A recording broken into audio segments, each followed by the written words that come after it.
We stopped somewhere in the middle. I mean, a bit closer to the beginning of the 13th chapter, which is called the Kshetra Kshetrajna Yoga, yes? The yoga of the field and the knower of the field. So we are in the section of Jnana Yoga, of the yoga of knowledge. So Shri Krishna gives his definition of knowledge. Let me start with mantra. Om Mukham Karoti Vachalam Pangum Langhayate Girim Yat Kripatamaham Vande Paramananda Madhavam.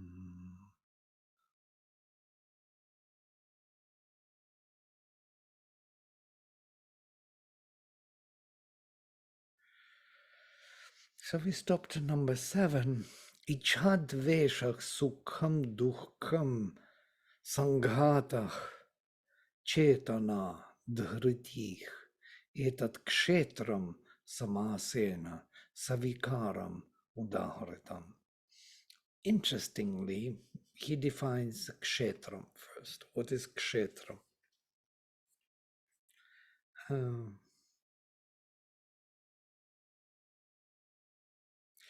In brief, I will tell you what is kshetra. Liking and disliking,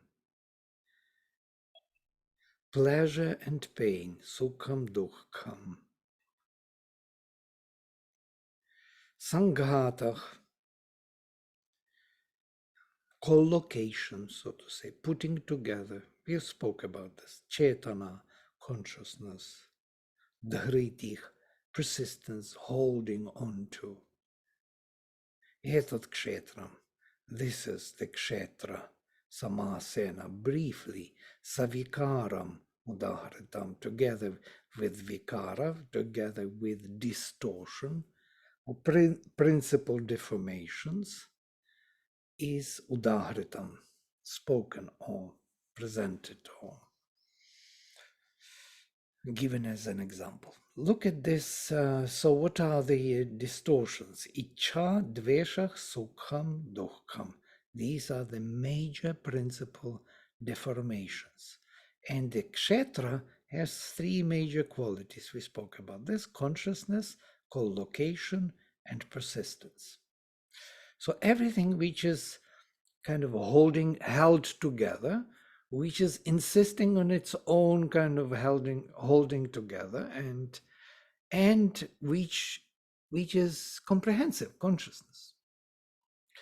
So which is meaningful holding together and persisting of holding together is the definition of field, and the vikaras, the distortions, are liking, disliking, pleasure and pain. These are the deformations, principal deformations. Yeah. Amazing. Who could have thought that was the field? And then he gives the definition of knowledge. Amanitvam, adambhitvam, ahimsa, kshantir, archavam, acharyopasanam, shaucham, sthairyam, atmavinigrahah, indriyarthishu vairagyam, anahankara evacha, janma mrityu jara vyadhi, dukkha doshanu darshanam, asaktih, anabhishvangah, putradara grihadishu, nityam cha, samachitatvam,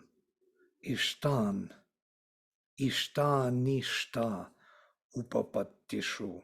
So ishta anishta upapattishu. Mai cha ananya yogena, mai cha ananya yogena, bhaktir avya bhicharini, Bhaktir avyabhicharini, vivikta desha sevatvam aratih jana sansadi. I have to split them into the words into my mind, so that's why I kind of stop to become aware of the words. Adhyatma jnana. Adhyatma jnana nityatvam. Tattva jnanartha darshanam. Etat jnanam iti proktam ajnanam yad ato nyatha. So no, these are the whole shlokas. How many of them? 5 shlokas definition of knowledge. Everything what he said here is about knowledge. Let us go step by step. Amanitvam, absence of pride or arrogance. And as we know, everybody who is a little bit knowledgeable in whatever field, he loses that arrogance. If you see somebody very arrogant in his field, you should know that his knowledge is minimal, or the beginning. The less we know, the more we arrogant about our knowledge. Adambhitvam, no harmlessness, no pressure. These people do not create pressure with their knowledge. They do not insist. Makes sense, yeah? Ahimsa, the harmlessness or some kind of absence of harm. Kshanti, forgiveness. Arjavam, sincerity or straightforwardness or candidness, if you want. Acharya upasanam, the respect for the teacher. Shaucham, purity. Stairyam, steadiness. Atma vinigrahah, the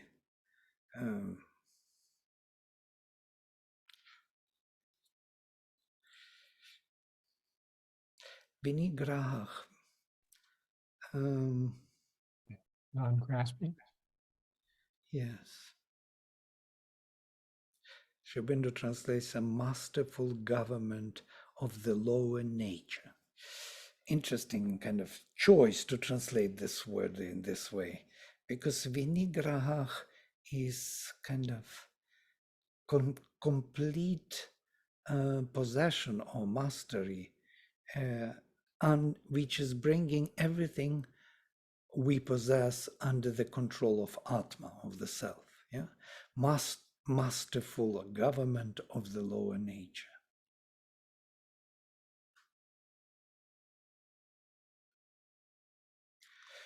Indriyartheshu, vairagyam. So vairagyam, literally, it is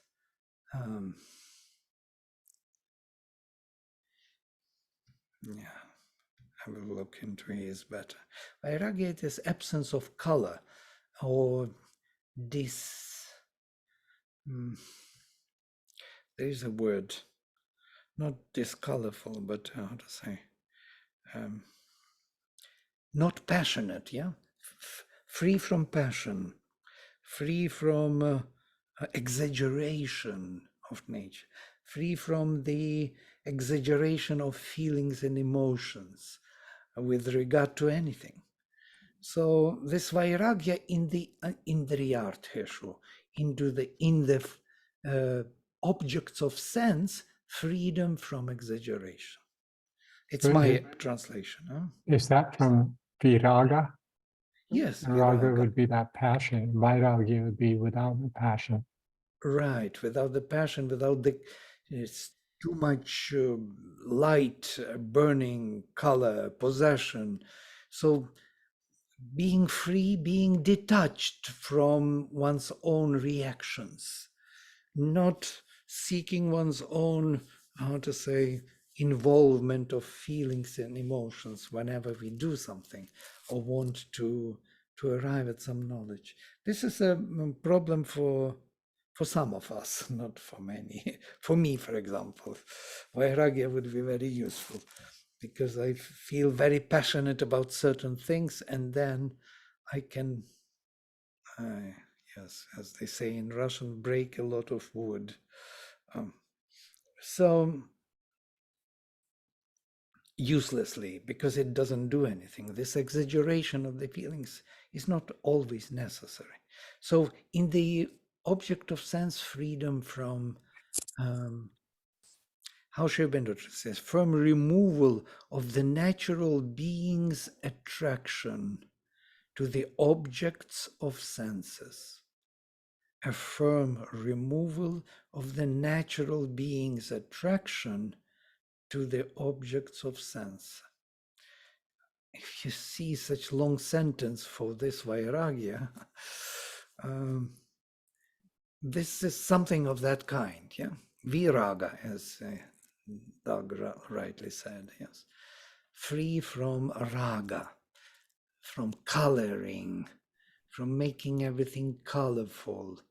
So giving extra color to everything when it is not there, you know.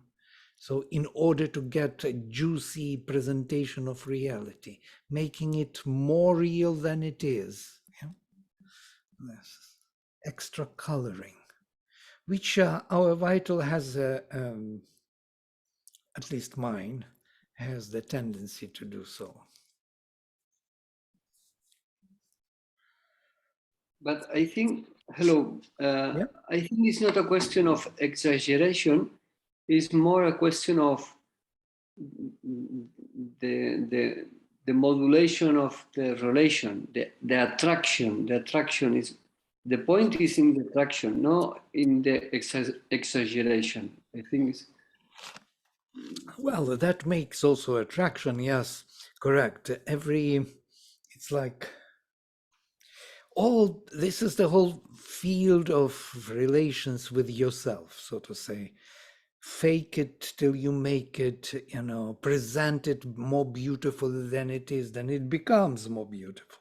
So it's always that kind of which we usually accept immediately, because the better you do it, the more energy and consciousness you put into it, the more it will be successful. Yeah. And in that sense, we are coloring it. I do this all the time.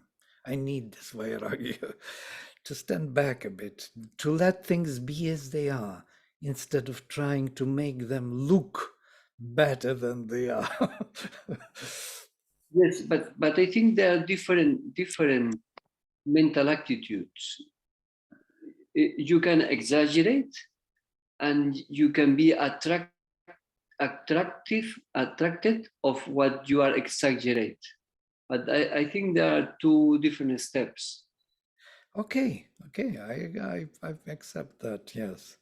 I'm explaining, maybe I'm kind of focused more on this part of the active attitude towards the object of sense of oneself, which is constantly dealing with reality in this colorful manner. You are speaking about attraction to the colorful object, yeah, which is attracting you more than it should. Yeah, in example, you can stop to do it, stop to do this kind of flourishing, or it's a different movement if you stop. No, if you renounce is correct. Yeah, Renunciation renounce. Mhm. of some object you perceive or you create. By the way, the word The renunciation is different movement, mental movement, if you compare with to produce something, to produce extra value. Or you well, renounce, they're it's like going hand in you hand put the together. brake. Yes. Yeah, they are going hand in hand together, because in order to to present something in an exaggerated manner, you have to have attraction to it in some way, or create the attraction. And you're right. It's renunciation. It is translated as renunciation or detesting the reality. Have no taste for reality, being of the same taste to everything. And I actually, in the Advaitic sense, I didn't like Vairagya. Vairagya is taken in the Advaitic sense, so to say, in Advaita Vedanta, as that indifference to everything, yeah? To accept everything with an equal attitude. Whatever. Ice cream is as good or bad as anything else. So there is no more um, so it's equality or equanimity, total equanimity. This is Vairagya, how it is presented. And I somehow, in the Advaitic sense, I always resisted. I always thought that the reality has to be perceived in colors rather than without colors.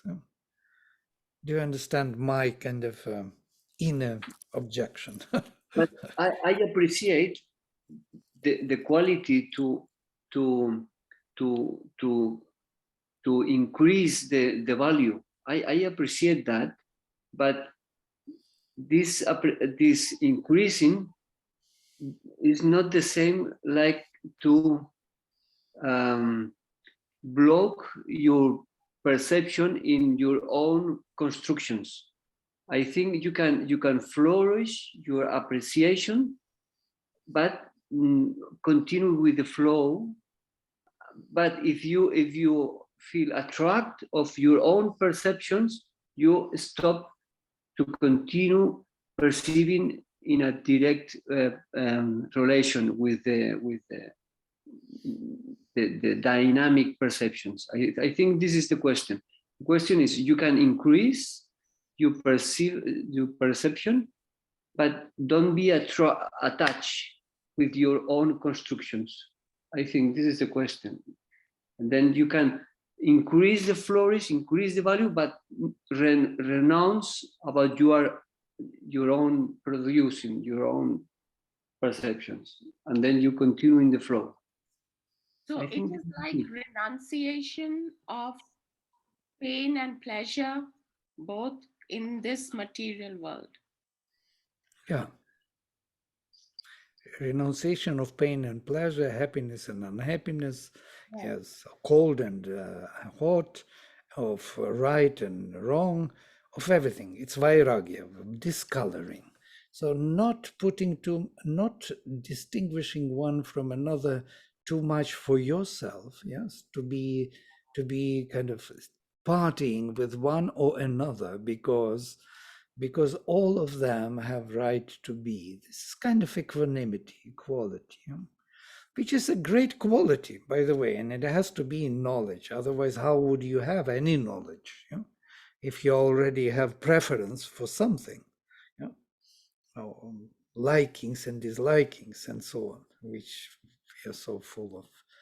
And that leads to coloring, and exaggerations and distortions of knowledge. That's exactly those distortions of the field were mentioned, four of them: ichha dvesha, desire; ichha dvesha, repulsion, rejection; sukham, happiness; and dukkham, unhappiness, or pleasure and pain, liking and disliking. These are the principal deformations of the field. So, and here we have, instead of them, we have vairagya. Vairagya is that taking them as whatever they are and without attachment to them. Yeah, I think the question is, if you make your own question, why I have to act as a vairagya, how do you say vairagya? Because if the answer is because I have to see everything gray, I think it's not the point. Right. Or whatever. Yes, you can be great, it can be divine. So there are also white lies, like when people say, oh, you're so great, it was so wonderful. All this is another raga, yes, not vairagya. So when people are becoming too good or too bad or whatever the game they play. So this is all far from vairagya, is that to withstand from that activity. Yeah, equilibrium. I like it. Yeah. Yeah, good. Yes, very good. Thank you. Equilibrium, equality, equanimity, these are the qualities of the soul which are necessary for knowledge. Anahankara, not insisting on one's own importance. It's me, my knowledge, yeah? Me, myself, I, myself, and me. There is such a beautiful joke in English. There is already a crowd here. I, myself, and me.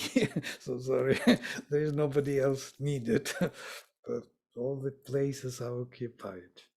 So this ahankara has to be removed. Insistence of one's own importance. Janma mrityu jara vyadhi dukkha doshanudarshanam. One word, very long compositor. Anudarshanam. The keen perception, that's how Sri Aurobindo translates, of the defective nature of the ordinary life, of the physical man with its aimless and painful subjection to birth and death, disease and age. Now this is a long, Janma, birth, Mrityu, death, Jara, old age, Vyadhi, disease, Dukkha, suffering, Dosha, mistakes, Anudarshanam, a keen perception, viewing all those variations with equality and vairagya and without attachment of ego. Asaktich, no attachment. Anabhishvangah, no clinging to. Putra dara grihadishu, to putra, to the progeny, to the sons, dara, to the wife, griha, to the house, or the possessions. So no clinging, no claiming, no making it a preference in your life. Nityam cha samachitatvam, and constant equal chitta, so to say, consciousness, constant and equal consciousness, ishta anishta upapattishu, in the appearance of desired and undesired. So you see, equality, equanimity is throughout. These are the major qualities of knowledge. And here he will conclude with the qualities of knowledge. Mai cha, and on me, ananya yogena, with no other attachment, bhakti, with no other union, the devotion. Avyabhicharini, which is not moving away, which is not looking astray, as it were, constantly focused only on me. Vivikta desha sevitvam. It's a strange word. Sevitvam here in this case is dwelling in the desha, in the place, different places, vivikta, or separate, let us say. In the separate place, dwelling, arati, not happy, janasansadi, in the crowd of people, in the parties. When the parties are there, he is not rejoicing in them. Oh, finally I can can have myself back to normal. Adhyatma jnana nityatvam, constancy in the psychological or spiritual self-finding or knowledge. Tattva jnanartha darshanam, constantly looking for the meaning of the essential knowledge. Etat jnanam, this is knowledge. Iti proktam, thus it is declared. Ajnanam and not knowledge, yat ato anyatha, which is anything else. So he gives an exclusive definition of knowledge, if you will.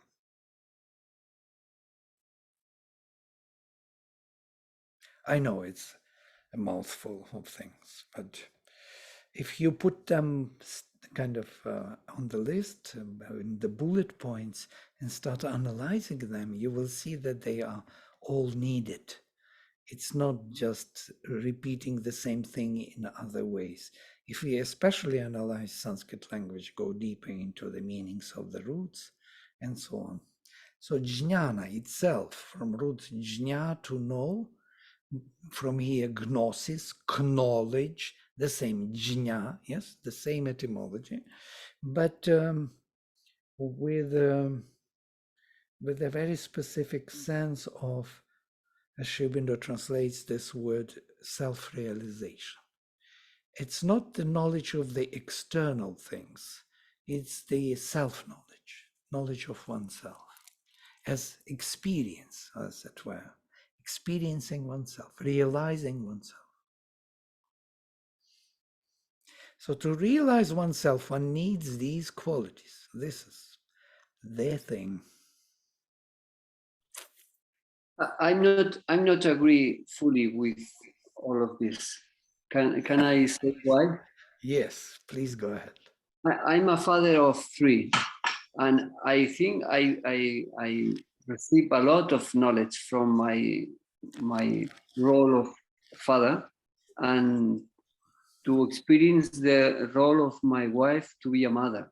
I think the most knowledge I achieve in this life is in this period of to be a member of a family. Then I can be agreeing with all of these sentences. Okay. This is my own experience. There is no problem. It's just your modification of it, of the list. Thank you. So you can add to this list your points or say this is not really, but most probably that what you learn from your family, from your wife, from your children is not totally jnana. Jnana is self-realization. It is more like an understanding how things work, or vidya in some way. Yeah? There are many words for knowledge, one of which is jnana, which is very specific. It's to find and realize oneself. And for this, you need these qualities. You should not be attached to your family. Even if you want to your children and your wife to have good relations with them, you should never be attached to them. You have to give them certain freedom. So there is no Yes, contradiction. not to be attached.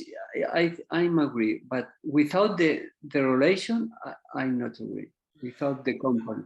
Yeah, anabhishvanga, literally not being stuck with, not being totally, attached to. Yeah. So this is my thing. I have to do it because this is my child. I will kill everyone for this. Then you have it. That doesn't abhi and abhisvanga give it a sense of excessive? So it's an excessive attachment. Yeah, excessive. Exactly. Very good. Yeah, it's from svanj to embrace, actually. Abhishvanj, embrace from all sides, like tight holding, a tight fist. This is me, my family, my wife, my children, my house. Yeah. My house is my fortress. And I'll kill everyone who enters. So this excessive understanding of your own property and family and relatives is dangerous for knowledge.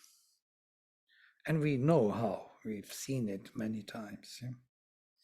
We see it all the time now in the excessive nationalism of people. Yes, absolutely. Absolutely. Though it is, as Shubindu says, it's a transition, each nationalism, before it becomes positive and true, has to undergo this phase of excessive, egoistic, vitalistic, self-assertion.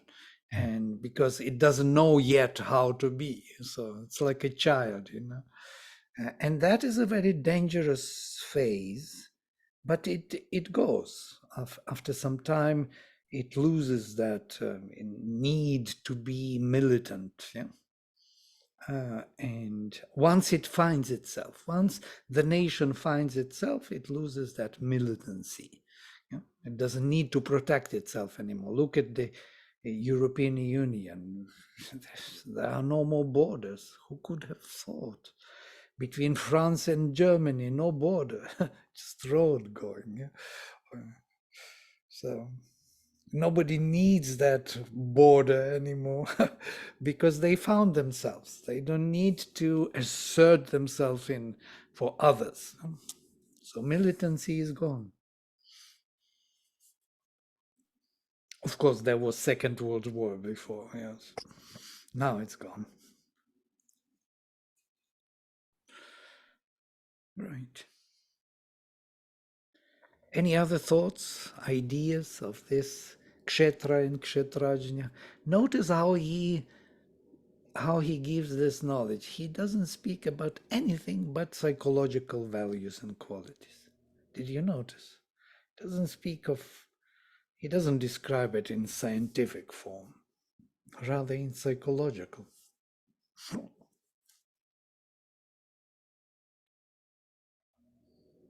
I want to see your faces at least.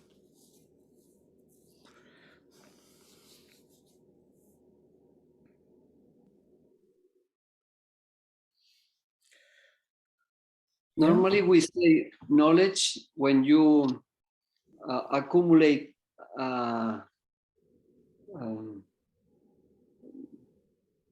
knowledge. Yeah.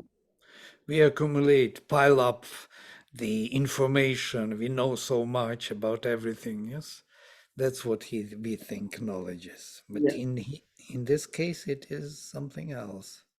So someone says when there is too much knowledge, the wisdom disappears. Yeah. You know a lot, but you don't have the time to know the essential, yes, because you know a lot, carry a big burden.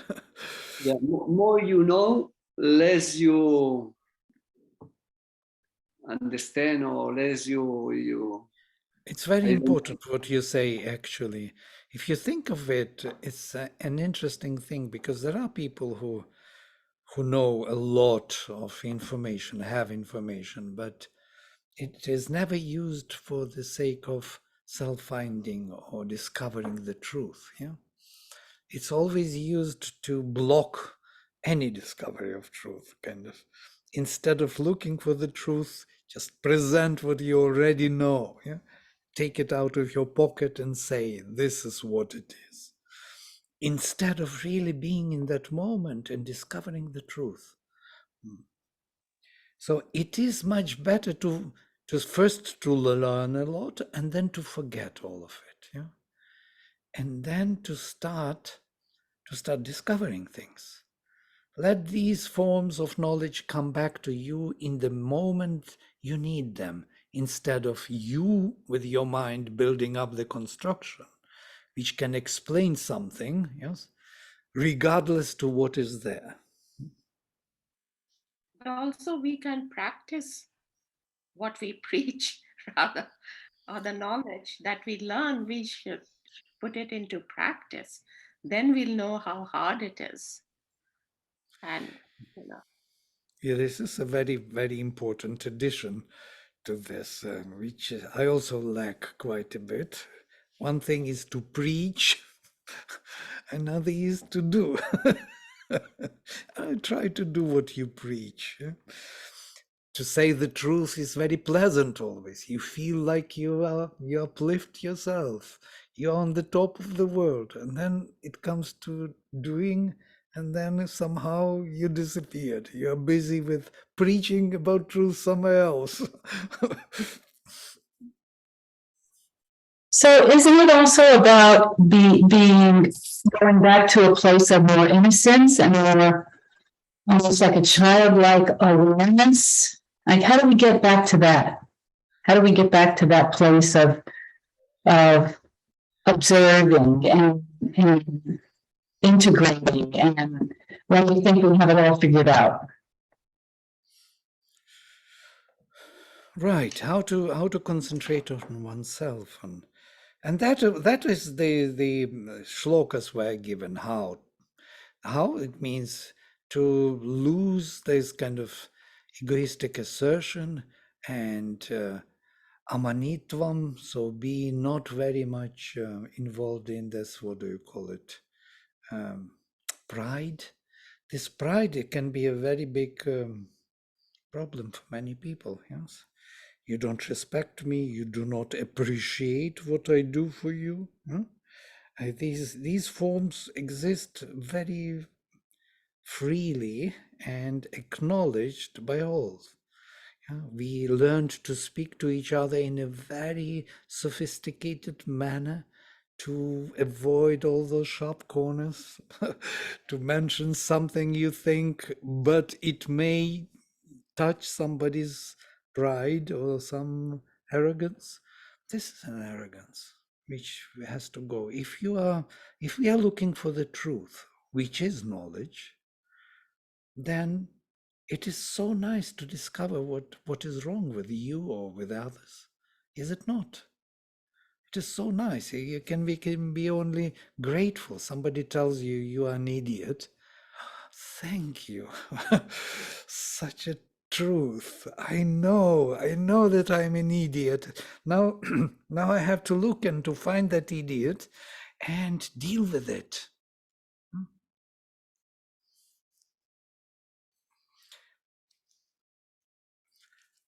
It is true.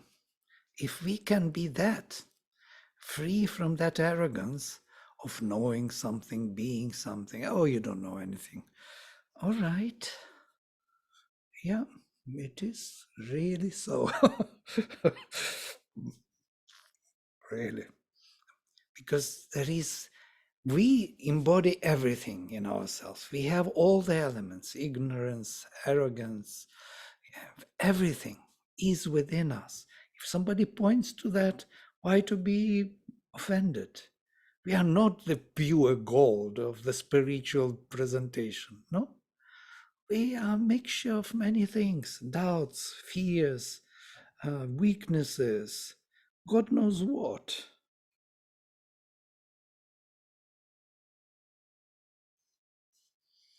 And even if it is in the smallest degree now, and even if you do not project that in this moment of time, you just did it 5 minutes ago in your thoughts. Or you will do it half an hour later. So what? That if somebody tells you that you are not perfect, yes, I am not. Yes, I am arrogant, ignorant, stupid. If somebody tells you you're so knowledgeable, be careful. That means he wants something from you. Or white lies, again, the same story. In any case, one has to learn to be free from this arrogance or pride. And it is so subtle, believe me. I already here in the US, I can see how it is hiding behind, how it is. And it may be, you may be ready to receive it in the front when it hits you in the front. But when it is subtle somewhere and somebody, a little doubts, then this arrogance, which is there hiding behind the corner, comes out. And you didn't expect it to be there at all. I think this is the root of the racism, isn't it? Root of? racism. Racism also, yes. Yes. Very And every subtle. type of racism, not only racial racism. Yeah, there are many types, social racism, and the where you belong, to what culture you belong, to what race you belong, to what educational field you belong. Yeah? There are many people who until now speak that Sri Aurobindo is speaking. He didn't know what he was talking because he didn't grow up in the Gurukula somewhere, as if Gurukula gives you knowledge. So this kind of arrogance is everywhere. Distinguishing oneself as more valuable than others. And look at how Mother and Sri Aurobindo looked at everyone who came to them. They were treating them as if they were equal to them. This was always surprising me. They never judged anybody. The most stupid guy could come to the mother and she would treat him as the divine. He would feel that he opened up to something totally true in himself. As somebody told, there is Shyama, the first lady of the house of Auroville. Shyama, one Swedish woman, very beautiful woman.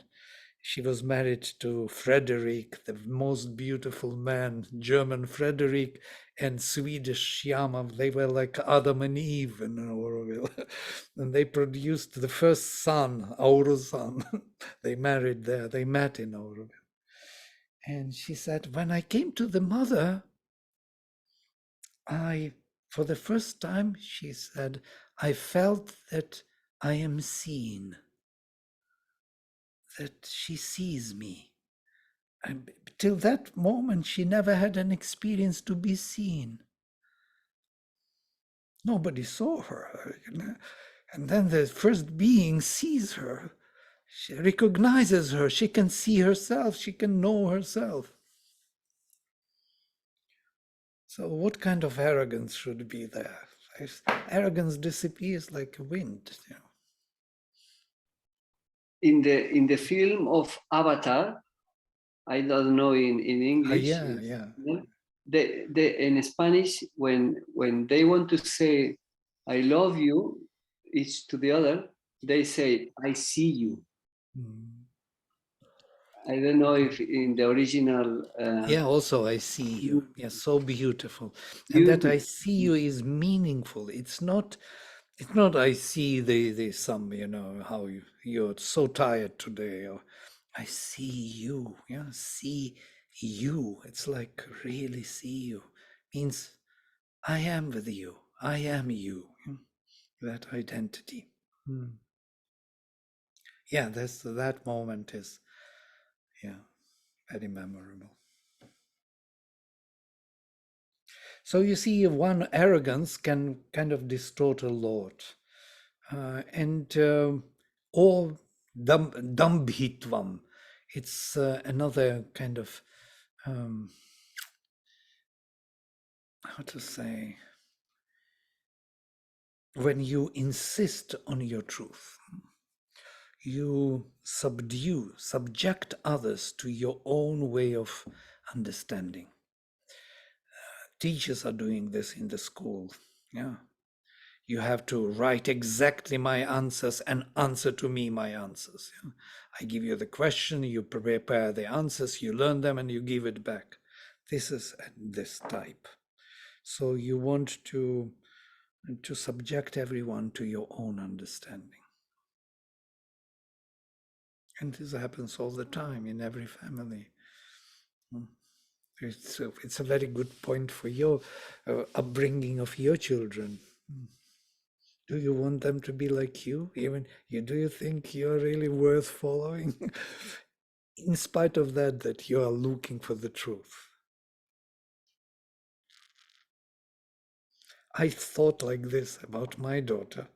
Many times I tried to put her into this form, to shape her, to mold her into something spiritual, something wanting the higher, the truth, of that, and it actually created only a rejection. I lost my daughter because of this. My strong wish to be for her there when she needs me. She didn't need that thing. She needed love and care and freedom to grow. And with my dumb hitvam, I came with my truth, the heavy truth.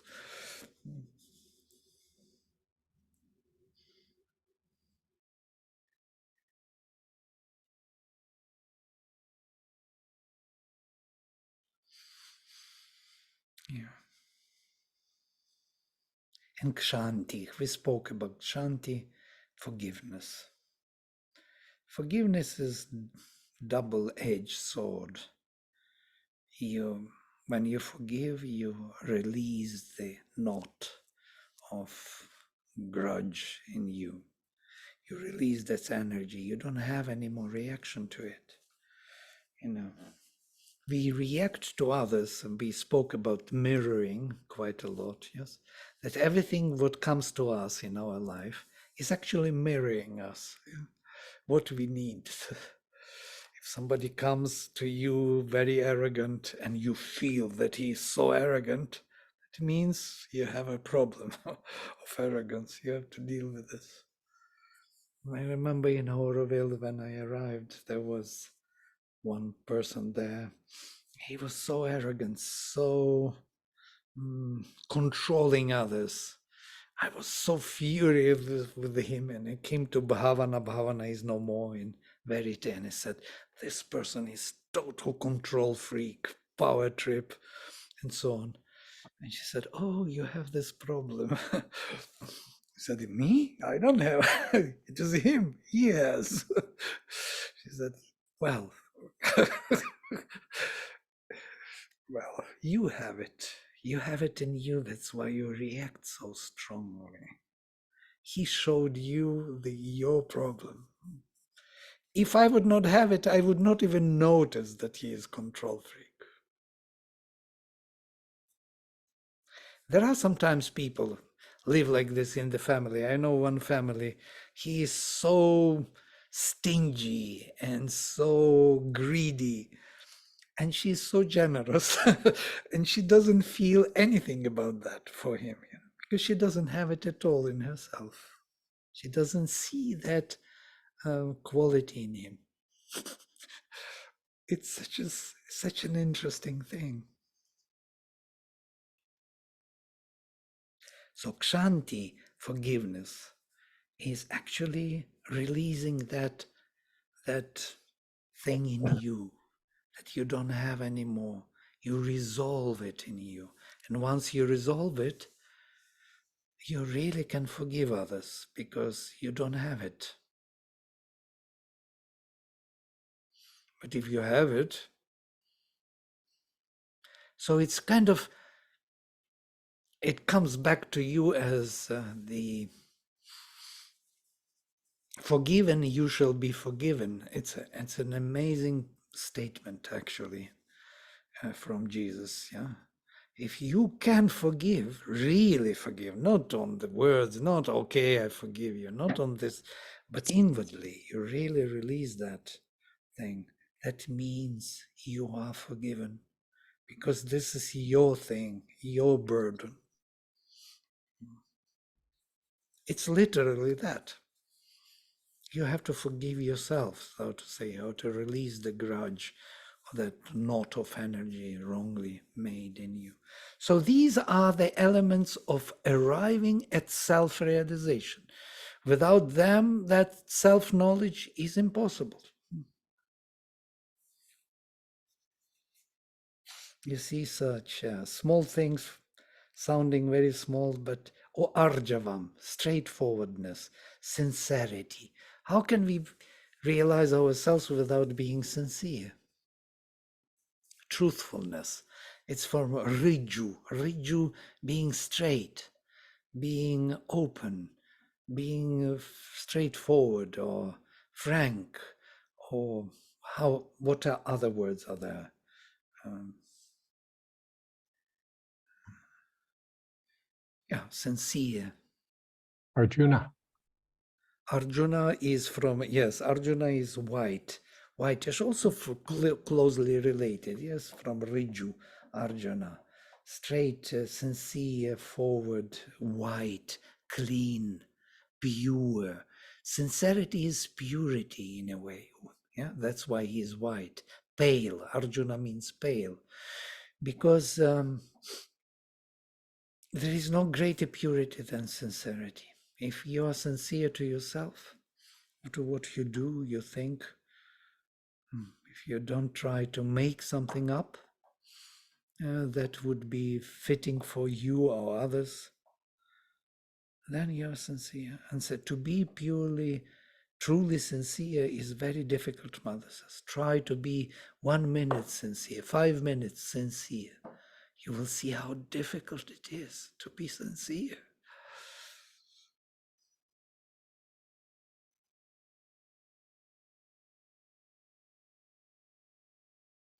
It's very difficult. All kind of like bugs, like flies, thoughts are coming from all sides. They are immediately trying to cover up your openness and your purity.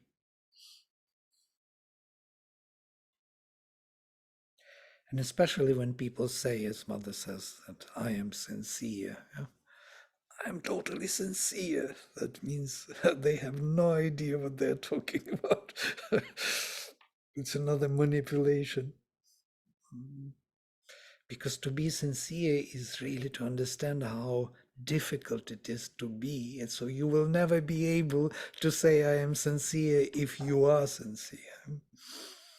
Because then you will immediately trace and see. And the moment you're sincere, you see how insincere you are.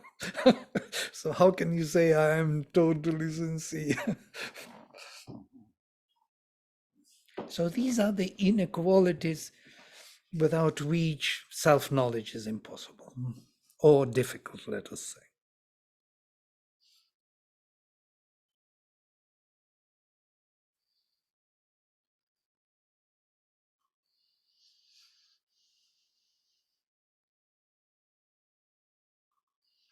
Yeah, okay, we can. There is also a very interesting thing here that with the connection or the union to me, with connecting to me, the bhakti, the devotion, and not moving anywhere else, only to me, love to the divine, staying always a little bit lonely, not seeking all the time company. So arati, jana samsadi, not being happy in the crowd, looking for the place isolated a bit, a place which gives you a space for your inner perception. Constantly preoccupied with spiritual knowledge, seeking constantly for the meaning of the essential self-realization. That is knowledge. You remember in the first Karma Yoga section, he spoke about this already, that Muni is in the day and night. He compared this to the day and night. When the Muni awakes, when the self-realized person awakes, then all the rest are falling asleep around him. When they are waking, normal people, the Muni falls asleep. Why? Because they bring the elements of life. They actualize the movements in life which are absolutely of no interest to him. And either way around, the moment he wakes up, they feel, oh, he brings something which is non-existent. It's all that either philosophy or theory or some kind of spirituality, some kind of voodoo, some, God somewhere beyond the clouds, What is this altogether? And even more, they feel that he is insensitive, that he doesn't feel their needs to be loved, to be accepted, to be pitied, to be acknowledged. All that, or that manitvam, dambhitvam, all comes as the part, as the package of their values of life. So they bring all this package activated, and when he meets this, it just doesn't make sense to him, because he is seeking for the truth, not for this constant preoccupation with presentation of presentation. Yeah? They are constantly presenting the reality, and that presentation does not attract him. That's why he falls asleep in their company, and they fall asleep in his company. And this happens all the time. We meet this in life. We saw it in our life, not once, most probably. Sorry, can you remember the meaning of Muni? Muni? Muni is the one who is silent, yeah? Who is not talking much. Or wise sometimes, or sage. They translate as sage. All right, we can stop here. I know it's a bit, we are moving into the realm of jnana, knowledge, self-realizations. It will continue. There will be more dynamic things. It's just the entry like this, very meditative entry. Somebody wants to say something? No? Some ideas on knowledge or these qualities. Notice all about qualities. Interesting, yeah? Nothing else but qualities. When you add be, is more global qualities, or is the continent of the qualities. When we say be jnana, it's like the continent of jnana. Vijnana, yes. Yeah. Yeah, jnana and vijnana, yeah, we will have to come. And some jnana and prajnana and ajnana, there are many jnanas, many self-realizations. Vijnana is in all the varieties of relations, yes, all comprehensive knowledge. Yes, correct. There are a few footnotes here. Do you think about this personality test? Yeah, I can stop here.